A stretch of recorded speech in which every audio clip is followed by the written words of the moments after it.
नमस्कार मेरे दोस्तों।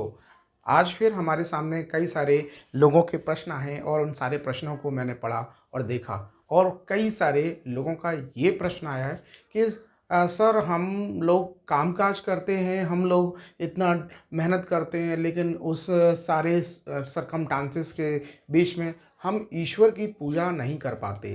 तो ईश्वर की पूजा का जो समय है वो हमारा बिगड़ जाता है। कभी हम सुबह कर पाते हैं तो शाम को नहीं कर पाते, शाम को पूजा कर लेते हैं तो सुबह नहीं कर पाते। तो ये कहीं न कहीं उनके मन में डर है या इस चीज़ का प्रश्न है कि ये पूजा विफल तो नहीं है या ये पूजा जो है वो ईश्वर के लिए लग पा रही है या नहीं लग पा रही है। ये बहुत बड़ा प्रश्न उनके मन में अभी तक बँटा हुआ है और ये प्रश्न जो है हमारे बीच में आया है। तो मैं इसका आपको सीधा-सीधा एक सिंपल आपको बात बताना चाहता हूँ और ध्यान से सुने रहिए, क्योंकि ये जो मैंने आपको टॉपिक बताया है, ये जो मैं बात करने वाला हूँ, ये काफ़ी मित्रों से जुड़ा हुआ प्रश्न है। ये एक बहुत बेसिक क्वेश्चन है और इसको समझना बहुत ज़रूरी है। तो यह मैं बात करूँगा कि मेरे भाइयों, हमारा जो गृहस्थ जीवन है, जो भी हमारे भाई-बहन गृहस्थ जीवन में हैं, ये गृहस्थ जीवन में रहकर पूजा-पाठ करना बहुत ही टिपिकल होता है। ठीक है ना? क्योंकि इसमें कई सारी ज़िम्मेदारियाँ होती हैं, बच्चों की, माँ-बाप की, घर की, काम की, बहुत सारी ज़िम्मेदारियाँ होती हैं। तो यहाँ पर पूजा जो है वो शब्द किस तरीके से पूरा किया जा सकता है। यानी कि पूजा का पूर्ण रूप क्या है, ये समझना बहुत इम्पोर्टेंट है। इस पूरे वीडियो में मैं इसी बात पर चर्चा करूँगा कि पूजा आखिरकार संपूर्ण रूप में कब कही जाती है, पूजा का बेसिक उद्देश्य क्या होता है, हम पूजा करते क्यों हैं, कब पूजा करनी चाहिए, किस रूप में करनी चाहिए, किस समय करनी चाहिए, ये सारे प्रश्न जो हैं इस वीडियो से जुड़े हुए हैं। तो आप लोग अंत तक इस वीडियो के साथ जुड़े रहिए और आप लोग नए हैं इस चैनल पे तो आप इसको लाइक करें, सब्सक्राइब करें और आपके जो भी सुझाव हैं वो इस वीडियो पे ज़रूर बताएं। तो मैं यहाँ पर बताऊँगा कि मेरे भाइयों, पूजा का मतलब सिर्फ अगरबत्ती लगाना नहीं होता है, पूजा का मतलब सिर्फ आरती करना नहीं होता है। पूजा जो है वो आप यहाँ पर ये देखिए कि ये पूरी जो सृष्टि है, ये पूरा ब्रह्मांड है, ये सब ईश्वर के द्वारा बना हुआ है। जब ईश्वर के द्वारा हर एक चीज़ बनी हुई है, चाहे वो अच्छी है या बुरी है, हर एक चीज़ की बात कर रहा हूँ। किसी भी ऐसी चीज़ के बारे में बात नहीं कर रहा हूँ जो पर्टिकुलर चीज़ को इंडिकेट कर रही है। यहाँ पर निर्जीव हो तो वो ईश्वर के द्वारा बना हुआ है, सजीव हो वो ईश्वर के द्वारा बना हुआ है, आसमान में हो वो भी ईश्वर के द्वारा है, हवा में है वो भी ईश्वर के द्वारा है, पानी में है, धरती पे हर एक चीज़ सब कुछ ईश्वर के द्वारा बना हुआ है। जब सब कुछ ईश्वर के द्वारा बना हुआ है तो इस सारी पूरी सृष्टि में हम किस तरीके से इस सृष्टि और प्रकृति के टच में आते हैं, इसके द्वारा जो टच में आने का जो क्रम है वो होता है कर्म। तो ईश्वर के लिए सबसे बड़ी जो प्रार्थना होती है वो होती है कर्म। अगर आप अपने कर्म में सबसे ज़्यादा जुड़े हुए हैं तो ये आपकी पूजा से जुड़ा हुआ परफेक्ट आंसर है।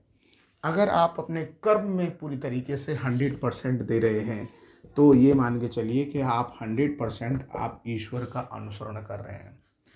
अगर आप कर्म के साथ साथ ये धनात्मक चिन्ह को और बना देते हैं, यानी कि कर्म के साथ साथ ईश्वर को भी जोड़ लेते हैं अपने साथ, तो ये बहुत सुंदर एक पिक्चर बन जाती है और इस तस्वीर को ईश्वर बहुत पसंद करते हैं। हमें ये नहीं करना है कि हर वक्त पूजा के लिए घंटी बजा के बैठना है, हर वक्त सिर्फ ईश्वर का ही गुणगान करना है।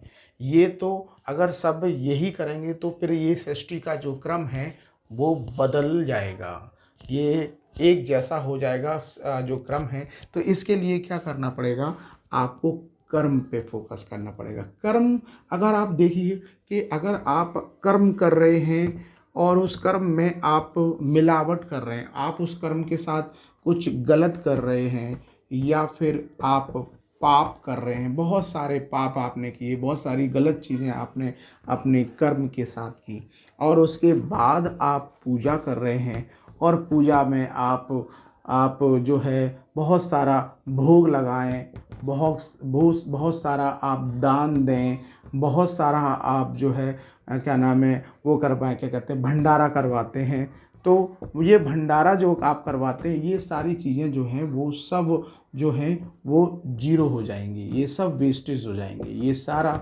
सब कुछ जीरो हो जाएगा। तो ये सारा पूरा सब कुछ जीरो इसलिए हो जाएगा क्योंकि कर्म आपने कैसा किया है, गलत। यहाँ पर 100% जो चीज़ें आपने डाली है ना, ये सारी आपकी पूजा को जीरो कर देंगी। और अगर आप अपने कर्म को 100% दे रहे हैं और पूजा को आप सिर्फ मात्र 10% भी समय दे पा रहे हैं, तो ये मान के चलिए कि आपकी पूजा सफल है। इसके लिए ज़रूरी नहीं है कि आप आरती करें, लड्डू का भोग लगाएं या फिर दिया जलाएं, कोई ज़रूरत नहीं है। आप ईश्वर का अनुसरण मन से करिए और आपने पूरे 24 घंटे में एक बार भी अब अगर ईश्वर का नाम लिया मन से और आपने 100% अपने किसको दिया, अपने कर्म को पूरी ईमानदारी से। यहाँ पर ईमानदारी जो है वो आपके धर्म को बताती है और धर्म ही पूजा का दूसरा रूप है। तो ये चीज़ हमेशा ध्यान रखिए मेरे दोस्तों कि पूजा जो है वो कर्म से जुड़ी हुई है। तो श्री कृष्ण जी ने गीता में भी हमेशा कर्म को सर्वोपरि बताया है। तो इस वीडियो के साथ मैं आपको यही बताना चाहता हूँ कि पूजा करने के लिए कोई समय नहीं होता, कभी भी आप ईश्वर का नाम अपने मन से, अपने वाणी से रख सकते हैं और अपने कर्म पर 100% फोकस करिए। कर्म ही सबसे बड़ी पूजा है और अगर समय मिल जाता है तो आप उसे अपनी प्रार्थना के साथ, अपनी पूजा के साथ आप उसको अनुसरण कर सकते हैं। बाकी का सारी चीज़ें दिखावा हैं, कोई भी सत्ता नहीं है, किसी भी चीज़ में ना पड़ें, सब आडंबर है, फालतू की चीज़ें हैं जो आपको मिसगाइड करती हैं। आपका दिल, आपका मन सिर्फ अपने पूरी ईमानदारी से अपने कर्म को करें। जिस समय आप पूरी ईमानदारी से अपने कर्म को करेंगे, निश्चित तौर से आपको रात में सोने से पहले बिस्तर पर सुकून होगा कि मैंने आज अपने मन को बड़े सुंदर तरीके से मैंने अपने कर्म को किया है और मैंने कहीं कुछ गलत नहीं किया है। ये मैसेज सीधे ऊपर जाता है ईश्वर तक और वो कहते हैं कि आज की पूजा सफल हुई। तो तुम्हारे द्वारा ईश्वर का यही अभिवादन संपूर्ण है। Thank you.